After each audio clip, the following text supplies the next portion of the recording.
Gastro intestinal system, इसको GI tract भी कहा जाता है। ये 3 अल्फाज का कम्बिनेशन है। गैस्ट्रो से मुराद स्टमक से मुतल्लक यानी कि जिसका तल्लक मैदे से होता है उसको कहते हैं, और इंटेस्टिनल कहा जाता है आंतड़ियों से मुतल्लक, और सिस्टम से मुराद निज़ाम है। तो इस तरह मैदे और आंतड़ियों से जिनका तल्लक हो उस निज़ाम को हम गैस्ट्रो इंटेस्टिनल सिस्टम कहते हैं। इस जीआईटी को हमने 4 वीडियोस में मुकम्मल किया है, तो आपने कोई भी वीडियो स्किप नहीं करनी। अगर आप चैनल पर न्यू हैं तो जल्दी से चैनल को सब्सक्राइब कर लें ताकि आपको मज़ीद लेक्चर्स की वीडियो टाइम पर मिल सके।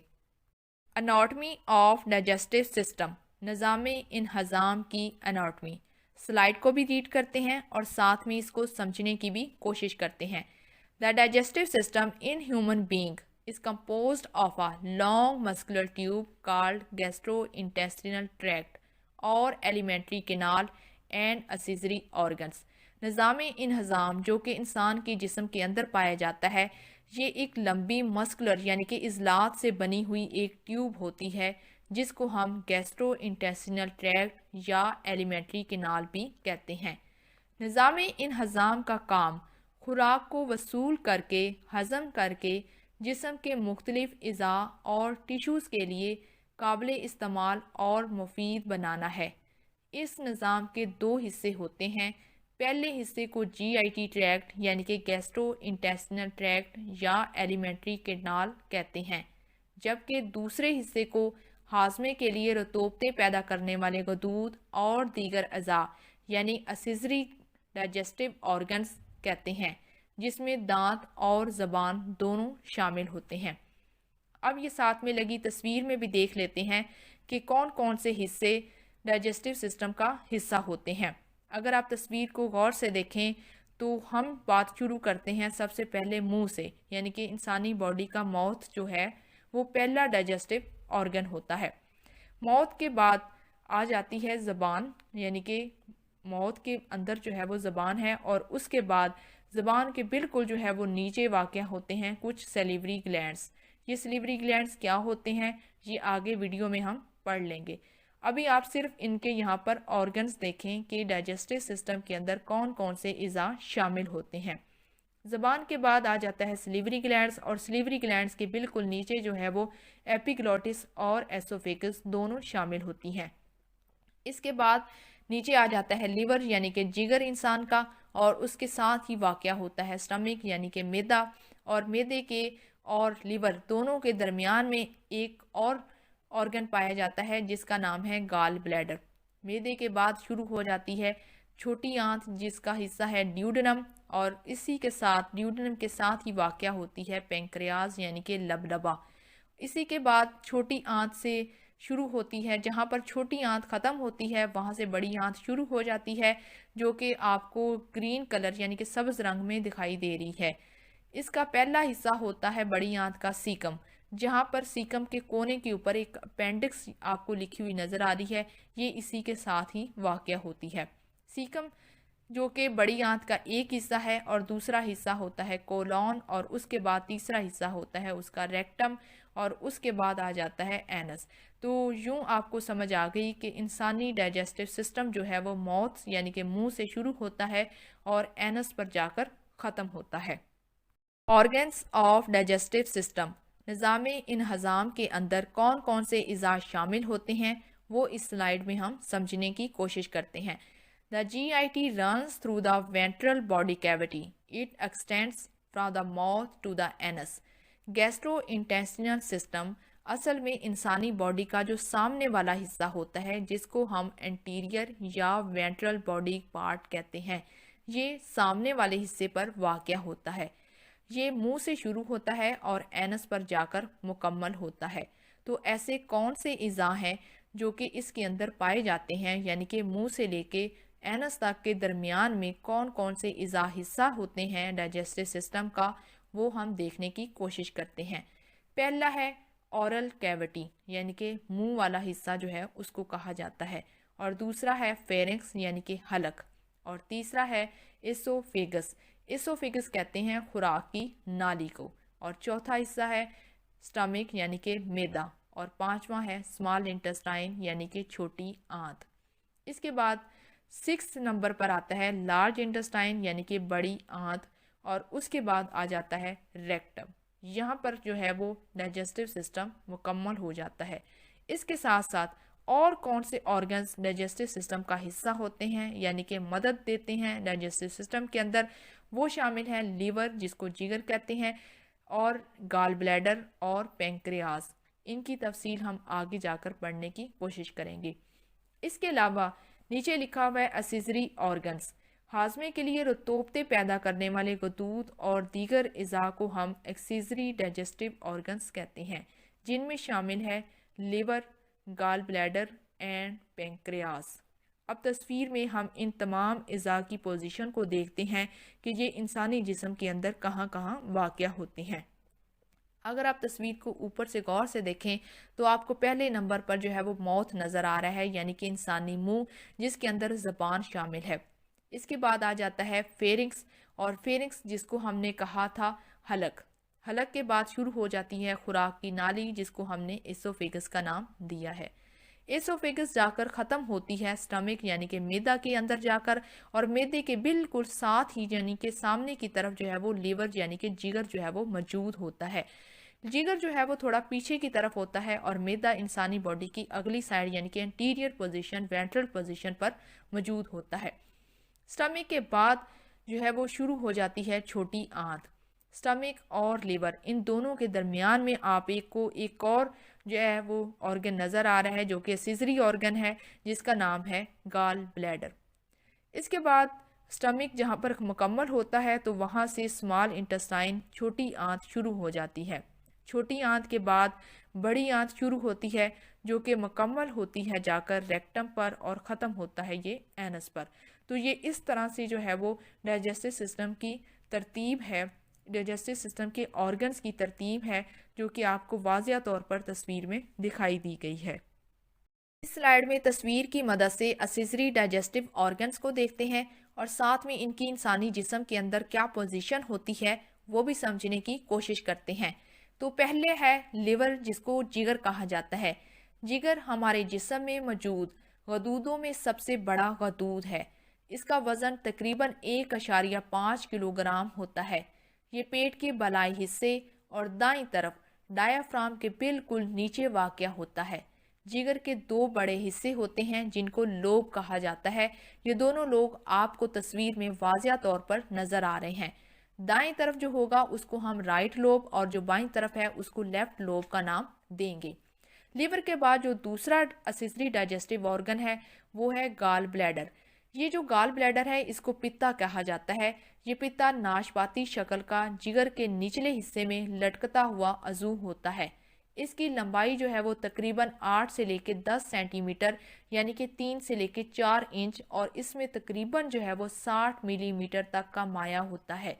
इसके भी 3 हिस्से होते हैं, एक हिस्से को गर्दन, दूसरे को बॉडी, और तीसरे को फंडस कहा जाता है। इसकी पोजीशन आपको मेरे ख्याल में बिल्कुल वाज़िया हो गई है कि ये जिगर के बिल्कुल नीचे जो है वो वाक़या होता है। इसका रंग हमें सब्ज रंग में दिखाई देता है।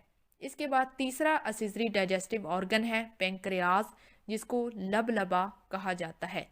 पेंक्रियाज या लबलबा, इसकी साख्त भी लाब पैदा करने वाले गदूद यानी कि सेलिवरी ग्लैंड से बिल्कुल मिलती जुलती होती है।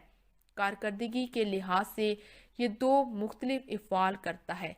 एक तो ये रतूबत खून में दूसरी खुराक में शामिल करता है, और इसकी लंबाई, लबलबा की जो लंबाई है वो तकरीबन 23 सेंटीमीटर यानी कि 7 इंच तक होती है। ये छोटी आंत के पहले हिस्से ड्यूडेनम से शुरू होकर तीली तक पहुंचता है। इसके भी 3 हिस्से होते हैं, एक को हेड यानी कि उसका सर कहा जाता है, दूसरे हिस्से को बॉडी, और तीसरे को इसकी टेल कहते हैं। डाइजेस्टिव ऑर्गन्स में पहला है ओरल कैविटी या माउथ, जिसको मुंह कहते हैं। Oral cavity is an irregular space that is bounded by muscles and bones. Oral cavity असल में बेतरतीबी किस्म का एक खला होता है जो कि इज़लात और हड्डियों से मिलकर बनता है।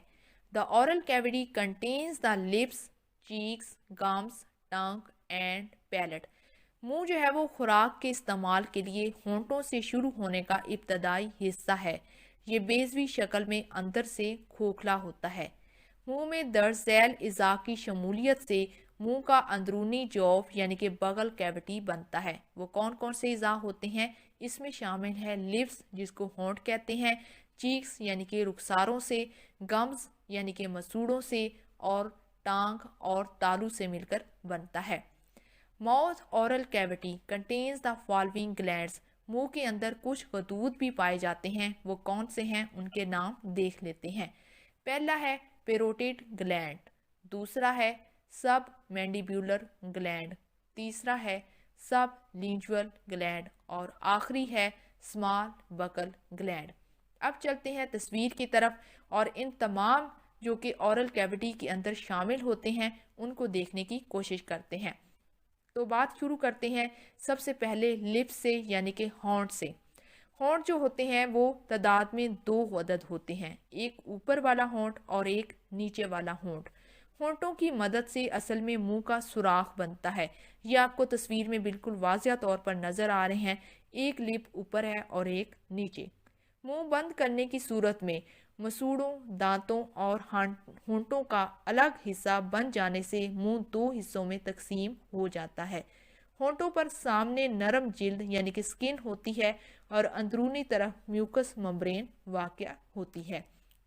लिप्स के बाद जो अगली चीज़ आ जाती है वो है जिंजिवा जिसको हम गम्स कहते हैं।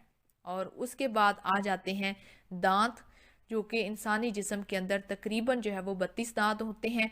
दांत जिनको टीथ कहते हैं ये भी ऊपर और निचले जबड़े में बेजवी नीम दायरे की शक्ल में मौजूद होते हैं। बालग आदमी के अंदर इनकी तादाद जो है वो 32 होती है, यानी कि 16 ऊपर होते हैं और 16 ही दांत नीचे होते हैं। दांतों का असल काम जो है वो खुराक को चबाकर बारीक बारीक ज़रों में तकसीम करना होता है। जिंजिवा जिसको हम गम्स कह रहे थे, उसके बाद दांत आ गए और दांतों के बाद हम बात करते हैं अब पैलेट की जिसको हम तालू कहते हैं। तालू जो है वो यहाँ पर आपको 2 लिखे हुए नजर आ रहे हैं। पहले जो दांतों के बिल्कुल पीछे वाक़या होता है वो थोड़ा सख्त होता है, उसको हम हार्ड पैलेट यानी कि सख्त तालू कहेंगे। और जैसे ही आगे की तरफ चलते हैं तो सॉफ्ट पैलेट यानी कि नरम किस्म का तालू होता है। ये तालू होता क्या है? नरम और सख्त तालू दांतों के दरमियान बलाई हिस्सा होता है और ये 2 हिस्सों से मिलकर बनता है। पिछली जानब से मुंह जो है वो अगले गले के हिस्से और फेरिंक्स के साथ मिला होता है, जो कि फेरिंक्स का हिस्सा होता है। फेरिंक्स जो है वो निज़ाम और निज़ाम तनफ़्फ़ुस का मुश्तरका हिस्सा है, क्योंकि इस रास्ते से खुराक जो है वो और हवा दोनों अंदर जा सकती हैं। फेरिंक्स के साथ ही खुराक की नाली इसोफेगस होती है, जिसके ज़रिए खुराक जो है वो मैदे में जाती है। और तालू को आप अपनी हाथ की उंगली की मदद से बआसानी महसूस कर सकते हैं।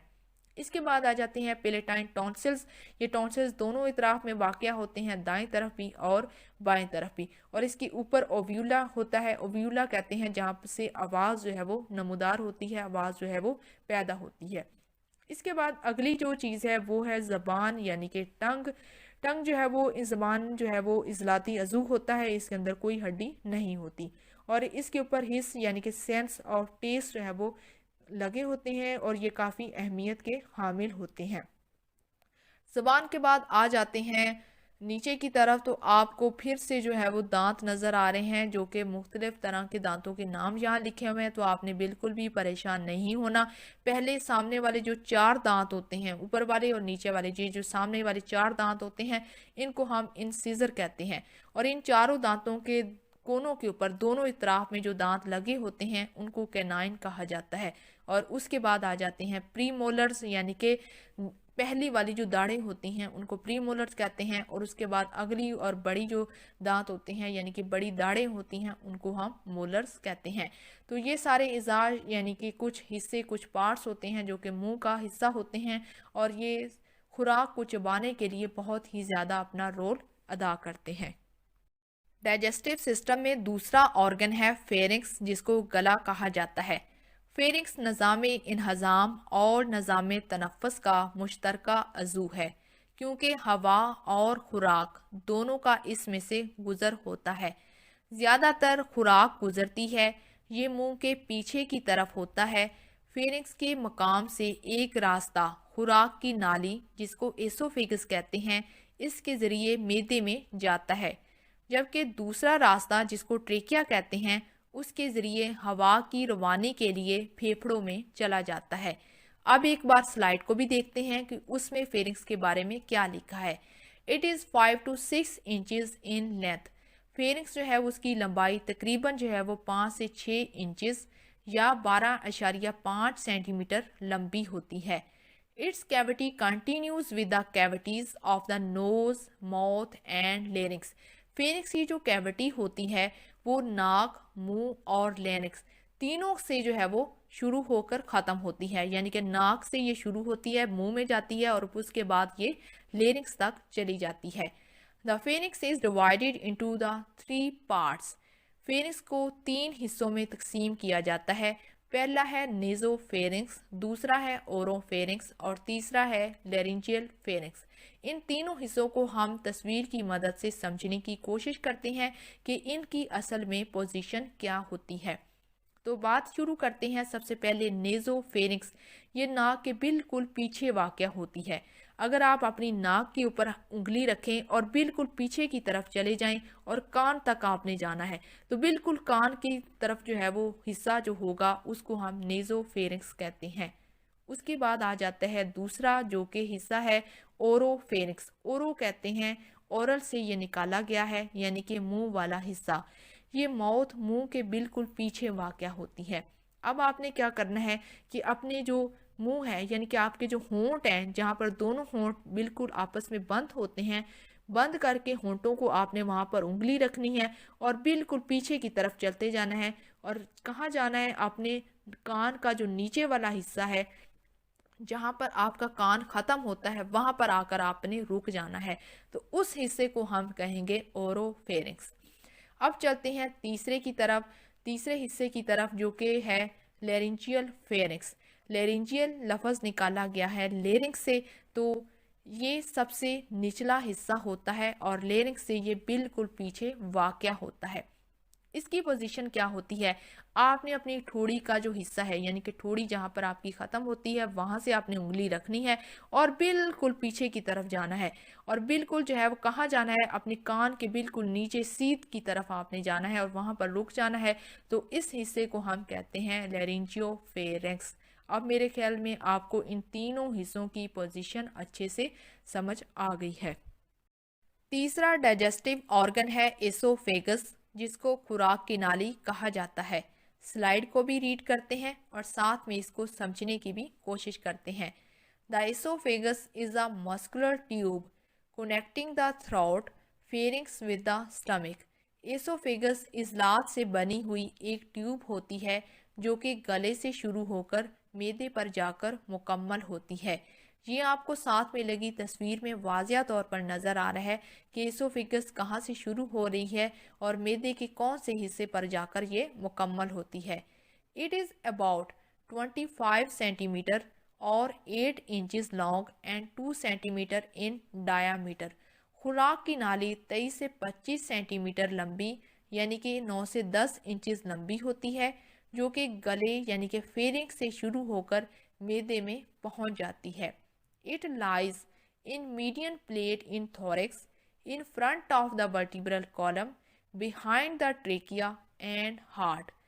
ये जो खुराक की नाली जिसको हम एसोफेगस कह रहे हैं, ये सांस की नाली ट्रेकिया के पिछली तरफ और इब्तदा में मोहरों के साथ साथ गुजरती है। यानी कि इससे ये मुराद है ये वर्टिब्रल कॉलम के बिल्कुल सामने वाले हिस्से में वाक़या होती है, लेकिन ट्रेकिया के बिल्कुल पीछे यानी कि दिल के भी बिल्कुल पीछे ये वाक़या होती है। It starts from the pharynx and and in the stomach. ये फेरिंक्स से शुरू होती है और मैदे के जो ऊपर वाला हिस्सा होता है वहाँ पर जाकर इसका इख्तिताम होता है। डाइजेस्टिव ऑर्गन इज स्टमक, जिसको मैदा कहा जाता है। मैदा ये निज़ाम इन्हज़ाम का सबसे चौड़ा और खुला हिस्सा होता है जो पानी के छोटे मशकीज़े की शक्ल का होता है। ये पेट के बलाई और वस्ती हिस्सा में तकरीबन अमूदी तौर पर वाक़या होता है। अब एक बार स्लाइड को भी रीड करते हैं और इसको समझने की कोशिश करते हैं। Stomach is like a muscular bag. मैदा भी इजलात से मिलकर बना हुआ होता है और इसकी शक्ल बिल्कुल एक बैग की मानद होती है। That connects above to the lower end of the oesophagus and below the duodenum. ऊपर की तरफ ये असल में इसोफेगस से जुड़ा हुआ होता है। इसोफेगस का जो आखिरी हिस्सा होता है वहां से मैदा शुरू होता है, और जहां से छोटी आंत शुरू होती है, यानी कि छोटी आंत का कौन सा हिस्सा, ड्यूडनम, जहां पर ये शुरू होती है वहां पर मैदा इख्तिताम पजीर होता है। Located on the left side of the upper abdomen. ऊपर की इतराफ में पेट का जो ऊपर वाला हिस्सा है, लेकिन बाईं इतराफ में स्टमक मौजूद होता है। It is a J shaped organ. ये अल्फ़ाबेटिकली जे शेप्ड की शक्ल का होता है। It is 10 inches in length, और इसकी लंबाई तकरीबन जो है वो 10 इंच होती है। Stomach is divided into the following parts which are shown in the diagram. तस्वीर के अंदर मैदे के तमाम हिस्से जो है वो बयान किए गए हैं। तो आइए देखते हैं कि कौन कौन से मैदे के हिस्से होते हैं। अगर आप दाईं तरफ वाली तस्वीर को गौर से देखें तो ऊपर में आपको एसोफेगस लिखा हुआ नजर आ रहा है। जहाँ पर एसोफेगस खत्म होती है वहां से असल में मैदा शुरू होता है। तो मैदे और एसोफेगस के दरमियान में जो आपको एक हरे रंग के अंदर जगह नजर आ रही है उसको मैदे का पहला हिस्सा कहा जाता है, जिसका नाम है कार्डिया। और जो ये कर्व बनाता है, यानी कि यहाँ पर ये मोड़ बनता है, उसको कहा जाता है कार्डियल नोच। उसके बाद मैदा सही तरह से शुरू हो जाता है। तो मैदे के 3 मुकम्मल हिस्से होते हैं। ऊपर वाले हिस्से को फंडस कहा जाता है, दरमियान वाले हिस्से को बॉडी कहा जाता है, और आखिरी हिस्से को पाइलोरिक रीजन कहा जाता है, यानी कि पाइलोरस कहा जाता है। तो इस तरह आपको जामिन रंग के अंदर जो चीज़ नज़र आ रही है, जहाँ से ये कर्व शुरू होता है, यानी कि मैदे का आखिरी हिस्सा जिसको कहा जाता है वो होता है पाइलोरिक एंट्रम। और इसी तरह जो नाली ये बनाती है, यानी कि जो पाइलोरस की नाली होती है, हिस्सा होता है जो आखिरी, उसको पाइलोरिक कैनाल कहा जाता है। जिसके बाद शुरू हो जाती है छोटी आंत, जो कि ड्यूडरम उसका पहला हिस्सा होता है। Fifth digestive organ is small intestine, जिसको छोटी आंत कहा जाता है। The small intestine extends from the stomach to the ileocaecal junction. छोटी आंत मैदे के आखिरी हिस्से से शुरू होती है और जाकर ये सीकम, यानी कि जो कि बड़ी आंत का पहला हिस्सा होता है, जिसको आइलियोसिकल कहा जाता है, वहां पर जाकर खत्म होती है। The length of the small intestine is about 22 feet और 7 मीटर।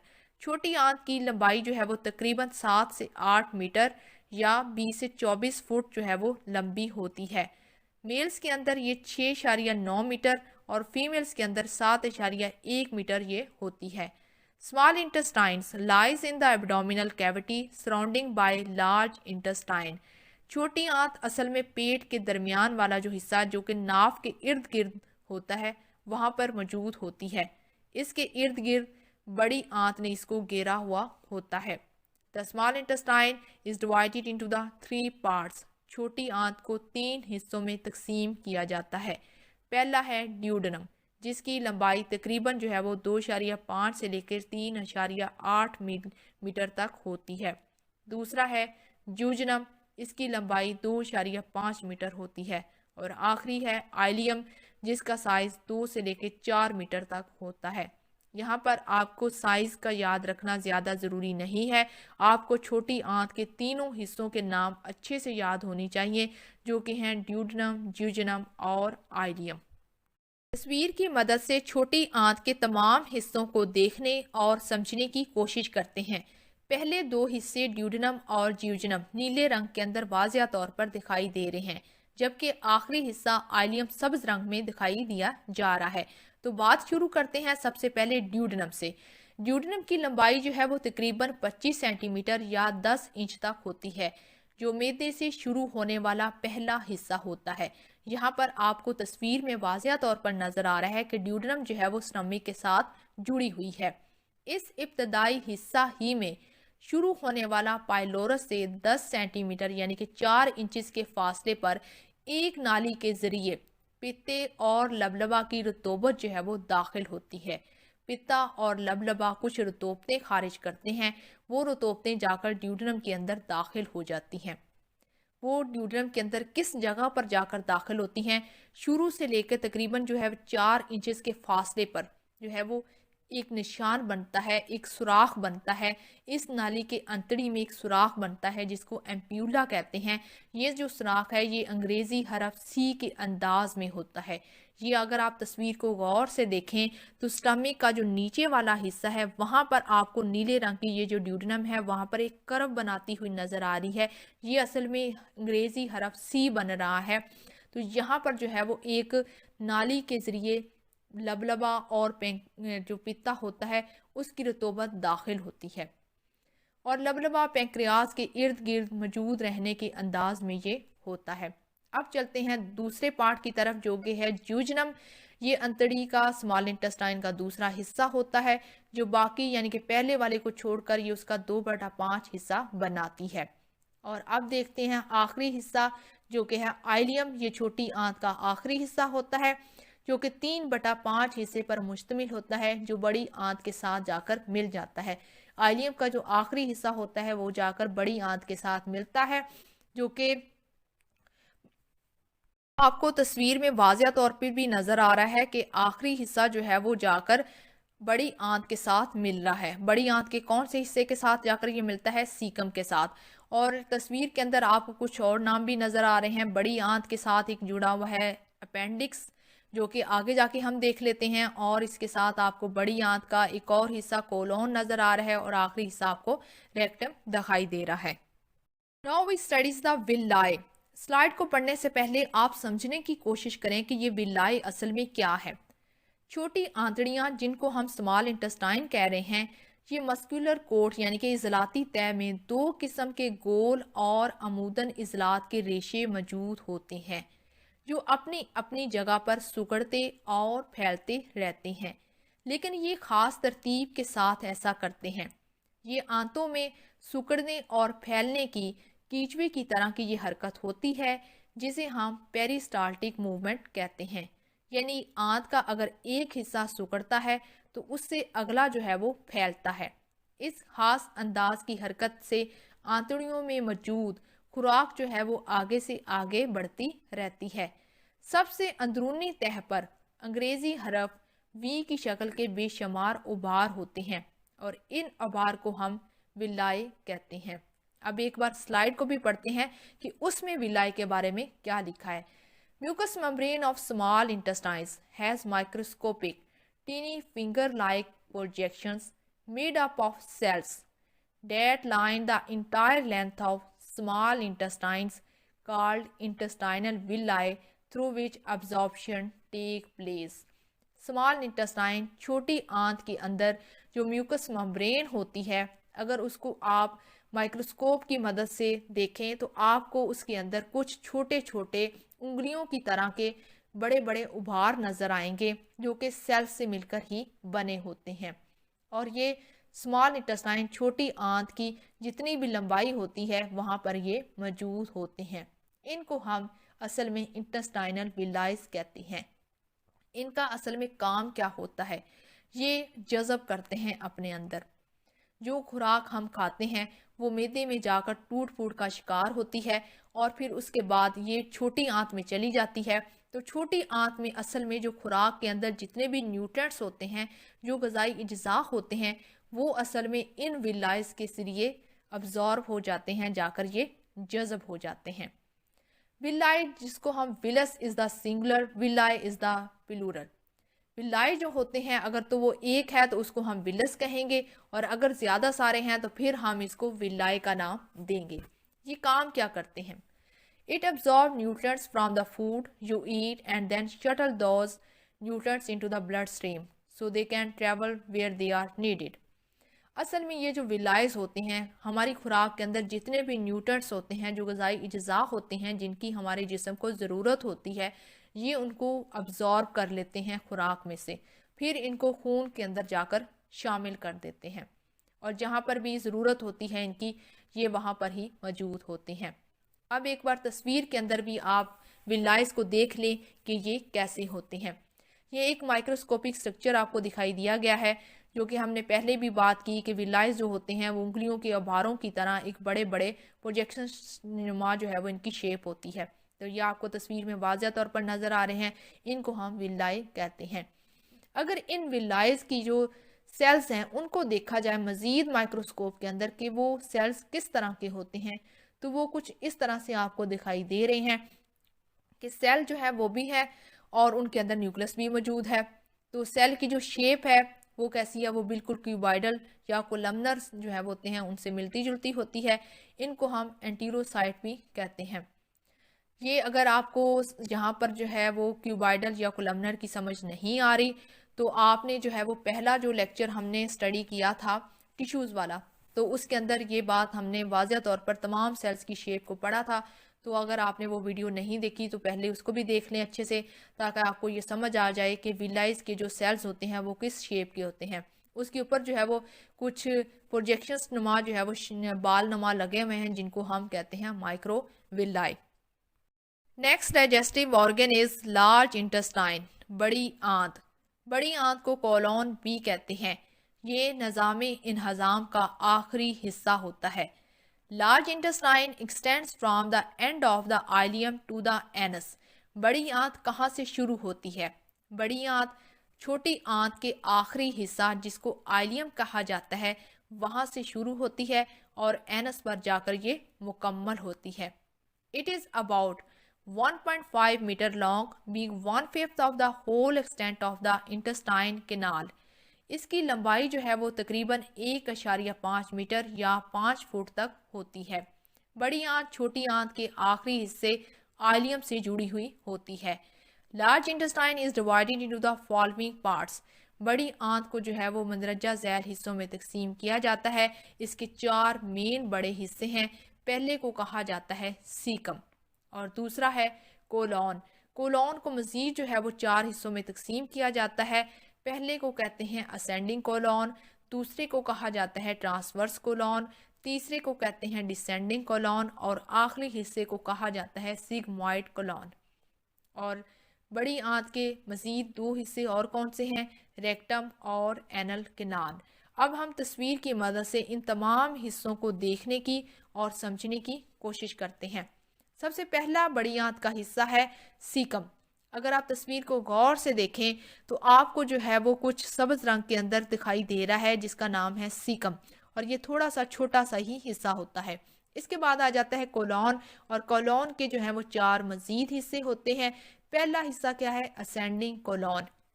असेंडिंग कहा जाता है जो चीज़ नीचे से ऊपर की तरफ जाती है उसको हम कहते हैं असेंडिंग कोलॉन। तो तस्वीर के अंदर ये वाज़ह हो गया आपका कि सीकम के बाद जो चीज़ें ऊपर की तरफ रुख करेंगी उसको हम कहते हैं असेंडिंग, यानी कि ऊपर की तरफ जाना। इसके बाद आ जाता है ट्रांसवर्स कोलॉन। ट्रांसवर्स कोलॉन से ये मुराद होता है बिल्कुल सीधा, यानी कि पेट की तरह बिल्कुल सीधा जो है वो कंडीशन होती है, उसको बोलते हैं ट्रांसवर्स कोलॉन। और इसी तरह जो चीज़ ट्रांसवर्स कोलॉन और के दरमियान में और असेंडिंग कोलॉन के दरमियान में जो कर्व बनाती है उसको कहते हैं फ्लेक्चर। जो राइट साइड पर बनेगा उसको आपने राइट कोलिक फ्लेक्चर का नाम दे देना है, और जो लेफ्ट साइड पर बनेगा आपने उसको लेफ्ट कोलिक फ्लेक्चर का नाम दे देना है। ट्रांसवर्स कोलॉन के बाद अगला आ जाता है डिसेंडिंग कोलॉन, यानी कि जो चीज़ें ऊपर से नीचे की तरफ रुख करती हैं उनको हम डिसेंडिंग का नाम देते हैं। इसके बाद आ जाता है सिग्मॉइड कोलॉन, जहाँ पर डिसेंडिंग कोलॉन ख़त्म होती है और एक कर्व सा बनता है, यानी कि मोड़ सा बनता है, उस मोड़ को हम कहते हैं सिग्मॉइड कोलॉन। इसके बाद शुरू हो जाता है रेक्टम का हिस्सा, जो कि जामुन रंग के अंदर आपको वाज़िया तौर पर नज़र आ रहे हैं, और उसके बाद आखिरी हिस्सा होता है एनल कैनाल। तो यहाँ पर हमारी लार्ज इंटेस्टाइन जो है वो मुकम्मल हो जाती है। इस स्लाइड में तस्वीर की मदद से डाइजेस्टिव सिस्टम के अंदर पाए जाने वाले तमाम अज़ा को एक बार फिर से समराइज करने की कोशिश करते हैं। यहाँ पर असल में हम उन अज़ा की फिजियोलॉजी को देखेंगे। तो बात शुरू करते हैं सबसे पहले मौत से कि उसका क्या काम होता है। मौत जो है वो जिसको मुंह कहते हैं, ब्रेक ऑफ फूड पार्टिकल्स, ये दांतों और ज़बान की मदद से खुराक के बड़े बड़े टुकड़ों को छोटे छोटे टुकड़ों के अंदर तब्दील कर देता है। Assist in producing spoken language, इसके साथ साथ आवाज़ भी मुंह से ही पैदा होती है। इसके बाद आ जाता है फेरिंक्स, जिसका काम है स्वेरो। दूसरी तरफ देखें तो आपको जो है वो सिलिवरी ग्लैंड्स नज़र आ रहे हैं। उनका क्या काम है? Saliva moistures and lubricate food. Saliva जो है सिलिवरी ग्लैंड से रिलीज होता है, जिसका काम होता है खुराक को नरम करना और लुब्रिकेट करना। Amylase digest polysaccharide. अमाइलेज एक एंजाइम होता है जो कि पॉलीसेक्राइड जो कि कार्बोहाइड्रेट्स होते हैं उनको हजम करने के अंदर मदद देता है। इसके बाद आ जाता है एसोफेगस, जिसका काम है खुराक को ट्रांसपोर्ट करना एक जगह से दूसरी जगह। एसोफेगस के बाद आता है स्टमक, जिसको मैदा कहा जाता है। It stores and churns food. मैदे का काम होता है खुराक को स्टोर करना, उसको इकट्ठा करना और उसके बाद उसको मजीद जो है वो आगे टुकड़ों में तब्दील करना। Pepsin digest protein. पेप्सिन जो कि स्टमक में रिलीज होती है, इसका काम है प्रोटीन को हजम करना। HCl activates enzyme break off food kills germs. HCl जिसको हाइड्रोक्लोरिक एसिड कहा जाता है, ये भी मैदे में रिलीज होता है, जिसका काम होता है एंजाइम को एक्टिव करना, खुराक को जो है वो मजीद तोड़ फोड़ का शिकार करना और जरासीम को मारना। म्यूकस प्रोटेक्ट स्टमक वाल लिमिटेड अब्जॉर्प्शन। म्यूकस जो है वो स्टमक की जितनी भी वाल्स होती हैं, स्टमक की कितनी वाल्स होती हैं ये हम पहले ही पढ़ चुके हैं। उनके अंदर जो है वो म्यूकस मेम्ब्रेन होती है जो कि रिलीज करती है। इसका काम क्या होता है कि ये असल में हिफाजत करती है स्टमक की।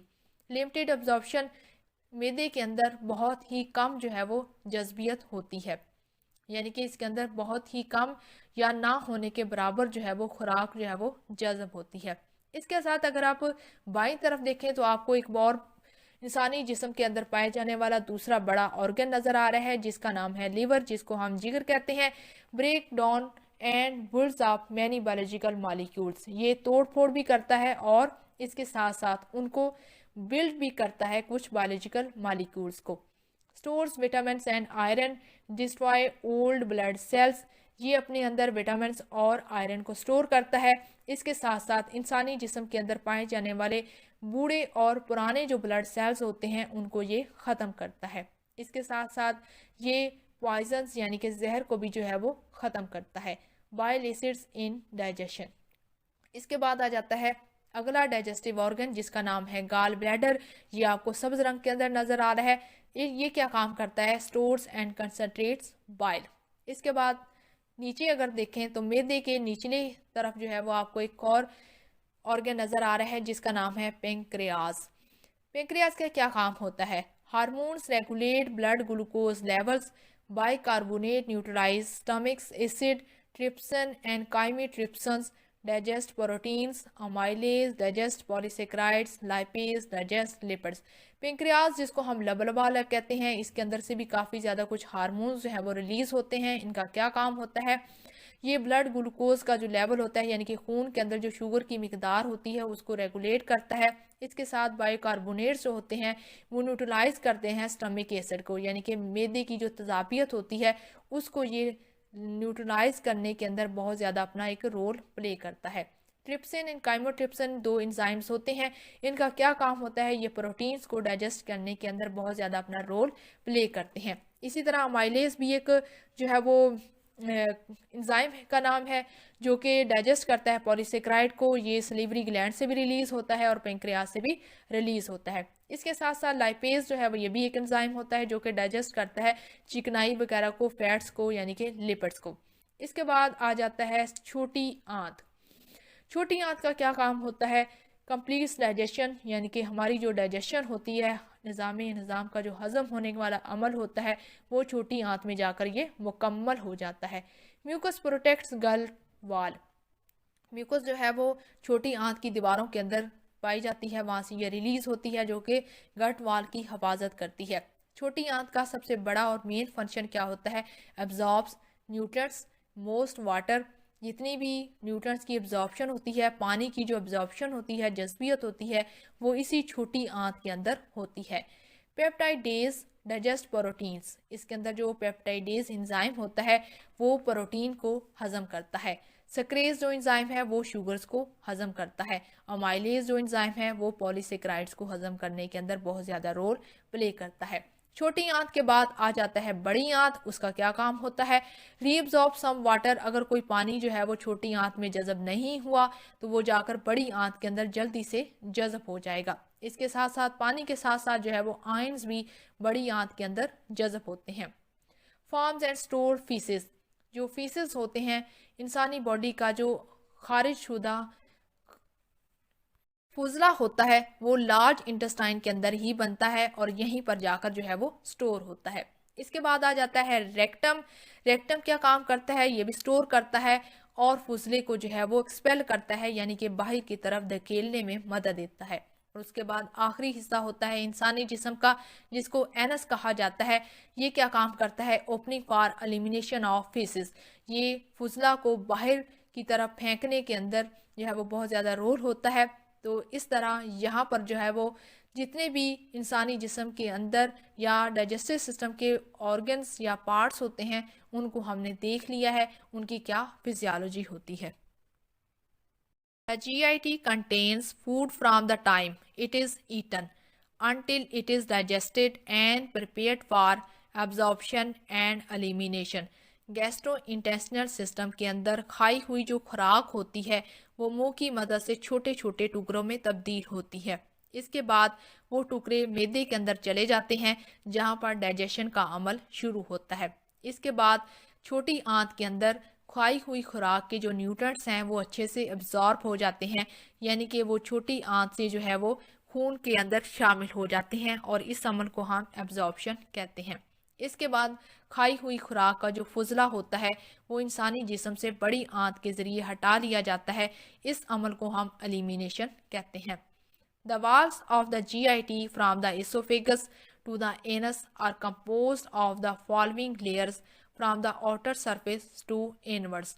गैस्ट्रोइंटेस्टिनल सिस्टम के अंदर पाई जाने वाली जितनी भी आंतड़ियां हैं एसोफेगस से शुरू होकर एनस तक, वो असल में कुछ लेयर्स पर मुश्तमिल होती हैं, या यूं कह लें कि वो कुछ लेयर्स से मिलकर बनती हैं, या इनकी यूं कह लें कि क्या कंपोजिशन होती है इंसानी जिस्म के अंदर पाई जाने वाली आंतड़ियों की।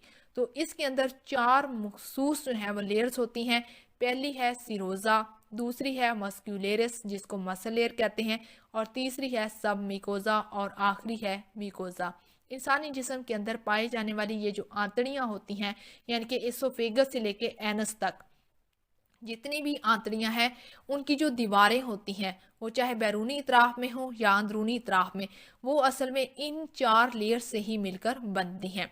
तो बात शुरू करते हैं सबसे पहले सिरोजा की कि ये क्या होती है। सिरोजा को हम एडवेंशिया भी जो है वो कहते हैं। इसको हम सीरस मेम्ब्रेन भी कहते हैं। ये इंसानी बॉडी की जो है वो कैविटीज़ की अंदरूनी इतराफ में वाक़या होती है, जो कि सीरस, जिसको सीरस मेम्ब्रेन कहते हैं, इसके अंदर से फ्लूइड खारिज करती है जो कि बहुत ज़्यादा जो है वो मूवमेंट में मददगार होता है। इसके बाद आ जाता है मस्क्यूलेरिस यानी कि मसल्स की लेयर्स, और ये कैसी होती हैं? इसके अंदर सर्कुलर टाइप की मसल्स और ल्यूंगिट्यूनल जो है यानी कि लंबाई के रुख के जो मसल्स होते हैं वो शामिल होते हैं। इसके बाद आ जाता है थर्ड लेयर जिसका नाम है सब मिकोजा। ये डेंस और बेतरतीब कनेक्टिव टिश्यूज की लेयर होती है जो कि मिकोजा को सपोर्ट करती है। तो आप देखते हैं कि मिकोजा क्या होता है। मिकोजा ये एक किस्म की मेम्ब्रेन होती है जो इंसानी बॉडी की मुख्तलिफ कैविटीज़ की लाइनिंग बनाती है। इसके अंदर किस तरह के सेल्स होते हैं? इसमें एपिथीलियम है, लैमिना प्रोप्रिया भी है और मस्क्यूलेरिस मिकोजा भी शामिल है। तस्वीर की मदद से एक बार फिर से इन तमाम लेयर्स को देख लेते हैं कि ये किस तरतीब से पाई जाती हैं। अगर आप बाईं तरफ देखें तो आपको मैदे की तस्वीर नज़र आ रही है जो कि ऊपर वाली इतराफ में एसोफेगस से जुड़ा हुआ है, और इसके बाद आ जाता है मैदा।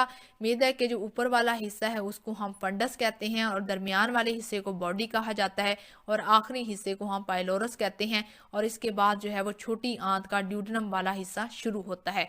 तो आपने यहाँ पर करना क्या है? आपने मैदे का जो बॉडी वाला हिस्सा है वहां से छोटा सा कट लगाकर एक छोटा सा पीस जो है वो निकाल कर माइक्रोस्कोप में देखा। तो जैसे ही हमने उसको माइक्रोस्कोप में देखा तो हमें चार लेयर्स यानी कि मैदे की जो दीवारें होती हैं उसके अंदर जो मेम्ब्रेन पाई जाती है उसके अंदर हमें वाज़िया तौर पर चार तहें नज़र आ गई हैं।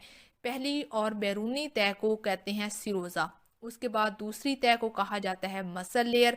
इसके बाद आ जाती है सब मिकोजा और अंदर वाली अंदरूनी इतराफ में जो तह पाई जाती है उसको मिकोजा कहा जाता है। Now we studies the swelling यानी कि निगलना, जिसको हम डेग्लूशन भी कहते हैं। This is the process in which food is passed from the mouth to the oropharynx and then to the oesophagus and lastly into the stomach. Swelling असल में एक ऐसा अमल, एक ऐसा प्रोसेस होता है जिसमें खाई हुई खुराक मुंह की मदद से ओरोफेरिक्स तक भेजी जाती है और फिर ओरोफेरिक्स से एसोफेगस में जाती है और फिर एसोफेगस जो है वो उसको स्टमक यानी कि मैदे तक पहुंचा देता है और इस तरह ये अमल यहाँ पर मुकम्मल होता है। अब देखते हैं कि स्वेलिंग की कितनी स्टेजेस होती हैं। स्वेलिंग की 3 मेन स्टेजेस होती हैं। पहली स्टेज है बकल और ओरल स्टेज, यानी कि इंसानी मुंह के अंदर पाई जाने वाली जो स्टेज होती है उसको कहते हैं और ये वॉलेंट्री स्टेज होती है। इसके अंदर हमारी मर्जी शामिल होती है, हम अपनी मर्जी के ताबे होते हैं कि हम खुराक को जैसे मर्जी जो है वो निगल लें। इसके बाद आ जाता है फ्रेंजियल स्टेज, जो कि दूसरी स्टेज होती है और ये इनवॉलेंट्री स्टेज होती है। इससे ये मुराद है कि यहाँ पर आपकी कोई मर्जी, कोई अमल दखल नहीं है, ये एक खुददार अमल होता है। इसके बाद आ जाता है एसोफेजियल स्टेज, इसको हम इनवॉलेंट्री स्टेज भी कहते हैं और ये भी एक खुददार अमल होता है, यानी कि यहाँ पर आपकी मर्जी वगैरह शामिल नहीं होती। इन तमाम स्टेजेस को हम तस्वीर की मदद से देखते हैं कि ये कब, कैसे और किस तरह होती हैं। पहली स्टेज अगर आप देखें, जिसको हमने बकल और ओरल स्टेज कहा था, तो ये आपको वाजिया हो गया कि मुंह की मदद से जो आपका बोलिस है वो अपनी मर्जी से आप उसको चुबा रहे हैं, यानी कि अपनी दांतों और ज़बान की मदद से बआसानी जो है वो आप इसको निगल रहे हैं। इसके बाद जो दूसरा अमल होता है सेकंड स्टेज, जिसको हम फ्रेंचियल स्टेज कहते हैं, इसके अंदर जो बोलस है यानी कि खाई हुई जो खुराक होती है वो असल में फेरिक्स वाले जो पहला हिस्सा है ओरोफेरिक्स में से गुजरने के बाद, नेजोफेरिक्स से गुजरने के बाद आखिरी हिस्सा जिसको फ्रेंचियल स्टेज कहते हैं वहां पर पहुंच जाता है और यहाँ पर आपका कोई अमल दखल नहीं होता। इसके बाद आखिरी स्टेज आ जाती है जिसको एसोफेजियल स्टेज कहते हैं। इसके अंदर खाई हुई जो खुराक होती है यानी कि जो हमारा बोलस होता है, हमारी जो खुराक का टुकड़ा होता है वो हमारे गले की तरफ चला जाता है। तो इस तरह ये तीनों स्टेजेस आपको यहाँ पर तस्वीर में वाज़िया तौर पर क्लियर हो गई कि कौन सी स्टेज जो है वो उसमें हमारी मर्जी शामिल है और कौन सी स्टेज है जिसमें हमारी मर्जी शामिल नहीं है। Centre, the swelling centre is located in the medulla oblongata and lower pons. ये जो हम खुराक खाते हैं, हमारा ये जो सारा अमल है, ये कहाँ से, असल में मैसेज कहाँ से आता है, हमें पैगाम कहाँ से मिलता है, ये इंसानी दिमाग के अंदर पाए जाने वाला मेडल्ला ऑब्लिगेंडा और लोअर पोन्स यानी कि हराम मगज का जो आखिरी हिस्सा होता है वहाँ से मिलता है। पहली स्टेज हमने पढ़ी थी ओरल स्टेज, जिसको हमने वॉलेंट्री स्टेज भी कहा था। ये क्या होती है वो देख लेते हैं। In this stage the food passes from the mouth towards the pharynx by the voluntary movement of the tongue, which moves upward against the palate and passes the bolus into the pharynx.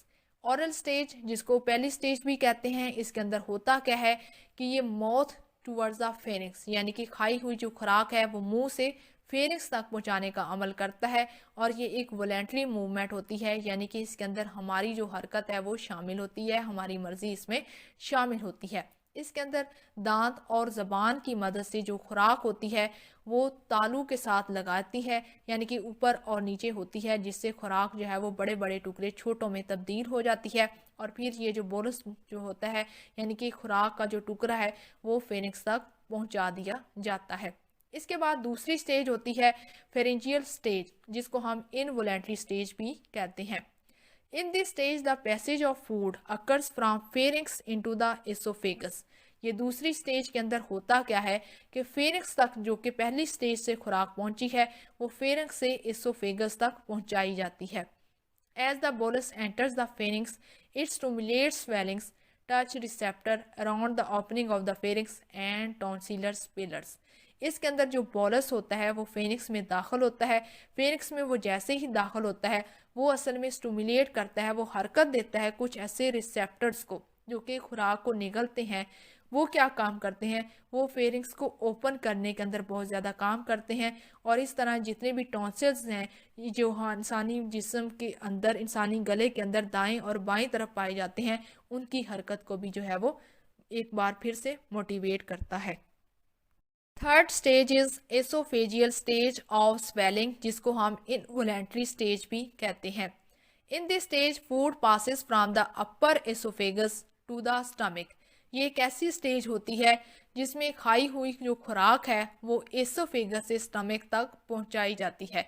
This stage is involuntary. The oesophagus shows two types of the movement. Oesophagus जो है वो दो तरह की हरकत जो है वो दिखाता है, या उसकी दो तरह की हरकत होती हैं। पहली को कहा जाता है प्राइमरी पेरिस्टालसिस और दूसरी को कहा जाता है सेकेंडरी पेरिस्टालसिस। ये क्या होती हैं या ये कैसे मुमकिन होती हैं, वो अगर आप तस्वीर में देखें, पहले नीचे वाली तस्वीर देख लेते हैं। उसमें देखें कि आपको एक बोरस यानी कि खुराक का टुकड़ा दिखाई दिया गया है जो कि पहले ऊपर है, फिर उसके बाद साथ वाली दरमियान वाली तस्वीर में देखें तो वो नीचे आ गया है, और इसके बाद दाईं तरफ वाली तस्वीर में देखें तो और भी नीचे आ गया है। तो आप चलते हैं साथ वाली दाईं तरफ में जो तस्वीर बनी है या उसको देखते हैं कि ये पेरिस्टालसिस मूवमेंट कैसे होती हैं। जैसे ही हम कोई खुराक खाते हैं तो खाने के बाद मुंह से जो है वो चली जाती है आगे। तो फिर उसके बाद क्या होता है, जो कि दूसरी स्टेज थी हमारी जिसको हमने फ्रेंजियल स्टेट कहा, यानी कि खाई हुई खुराक जो है वो मुंह से फेरिक्स में गई है और फेरिक्स से फिर ये एसोफेगस में चली गई है। तो एसोफेगस में होता क्या है, जैसे ही खुराक का कोई भी टुकड़ा एसोफेगस के अंदर दाखिल होता है तो एसोफेगस जो कि इजलाती ट्यूब होती है, इसके अंदर जितने भी मसल्स होते हैं वो बिल्कुल रिलैक्स होते हैं। तो खाई हुई जो खुराक का टुकड़ा है वो इन मसल्स के अंदर जाकर गिर जाता है। जैसे वो इसके अंदर गिरता है तो पीछे वाले जो इजलात होते हैं वो कॉन्ट्रैक्ट हो जाते हैं, यानी कि वो पीछे से बंद हो जाते हैं। तो इस हरकत को हम सर्कुलर मसल्स का नाम देते हैं। तो इसकी वजह से जैसे वो पीछे से बंद होते हैं तो एक प्रेशर डिवेलप होता है जिससे खाई हुई खुराक जो है वो आगे की तरफ गिरती है, यानी कि बोलस ऑफ द जो डोज है वो आगे की तरफ जाता है। जैसे ही वो आगे की तरफ बढ़ेगा तो जो इजलात हैं जो कि पहले रिलैक्स होते हैं अब वो लॉन्गिट्यूनल यानी कि लंबाई के रूप की तरफ तब्दील हो गए हैं। उससे क्या होगा कि वो उनको एक जगह मिलेगी और जो खुराक का टुकड़ा है वो आगे की तरफ गिरेगा। जैसे ही वो नीचे की तरफ गिरेगा तो फिर उसके बाद जो अगले इजलात होते हैं वो फिर से कॉन्ट्रैक्ट करते हैं और उसके बाद रिलैक्स करते हैं। तो इस तरह खाई हुई जो खुराक है वो आगे की तरफ जो है वो बढ़ना शुरू हो जाती है। पहली मूवमेंट है primary peristalsis. The peristaltic waves begins in the pharynx and spread into the esophagus during the pharyngeal stage of swelling. ये जो पेरिस्टाल्टिक वेव्स होती हैं ये असल में शुरू कहाँ से होती हैं, ये फेरिंक्स से शुरू होती हैं, फिर उसके बाद ये एसोफेगस में जाकर फैल जाती हैं और जाकर फिर ये फ्रेंचियल स्टेज की तरफ जो है वो बढ़ती हैं। This wave passes from the pharynx to stomach within 8 to 10 seconds. ये जो वेव्स होती हैं यानी कि ये जो लहरें हैं जो कि फेरिंग्स से शुरू होती हैं और स्टमक पर जाकर मुकम्मल होती हैं, इनका टाइम सिर्फ और सिर्फ 8 से 10 सेकेंड्स का होता है। In this stage of swallowing gravity also plays an important role. If a person swallows a bolus in the standing position, the bolus moves rapidly, passes from the esophagus to the stomach is 5 to 8 seconds. अगर इंसान खड़ा होकर कोई भी खुराक खाता है तो उस दौरान ये कैसे और कितनी जल्दी जो है वो एसोफेगस से स्टमक में पहुंचती है, उसके लिए सिर्फ और सिर्फ इसका जो टाइम है वो 5 से 8 सेकेंड्स का होता है। Secondary peristalsis. Secondary peristaltic waves are due to distension of the esophagus by retained food. In the esophagus, these waves are generated when the primary peristaltic waves leaves a small part of food in the esophagus. जब भी oesophagus के अंदर अगर खुराक का कोई टुकड़ा पीछे बच जाता है, यानी कि प्राइमरी पेरिस्टाल्टिक मूवमेंट से अगर कोई खुराक का टुकड़ा पीछे रह जाता है एसोफेगस के अंदर, तो उनके लिए जो लहरें मुंतकिल होती हैं उनको हम सेकेंडरी पेरिस्टालसिस का नाम देते हैं। This secondary peristaltic phase continues until the food is emptied from the esophagus into the stomach. ये जो secondary peristaltic waves होती हैं ये तब तक जारी रहती हैं जब तक खाई हुई खुराक का कोई भी जो टुकड़ा है वो esophagus से खारिज नहीं हो जाता। यानी कि esophagus जब मुकम्मल तौर पर खाली हो जाती है, यानी कि वो अपनी खुराक मैदे तक पहुंचा देती है, तब तक secondary peristaltic movements जो है वो जारी रहती हैं। These waves are initiated partially by intrinsic neural circuits in the esophagus. ये जो लहरें होती हैं ये कैसे शुरू होती हैं? ये इंट्रिंसिक न्यूरल सर्किट जो है जो कि एसोफेगस में होता है वहाँ से शुरू होती हैं। Enteric nervous system and partially by reflexes that are transmitted through the vagal nerve fibres. और ये जो वेगस नर्व फाइबर्स होती हैं उनके थ्री जो है ये ट्रांसमिट होती हैं। तो यहाँ पर जो है वो गैस्ट्रो इंटेस्टिनल सिस्टम का पहला पार्ट मुकम्मल होता है।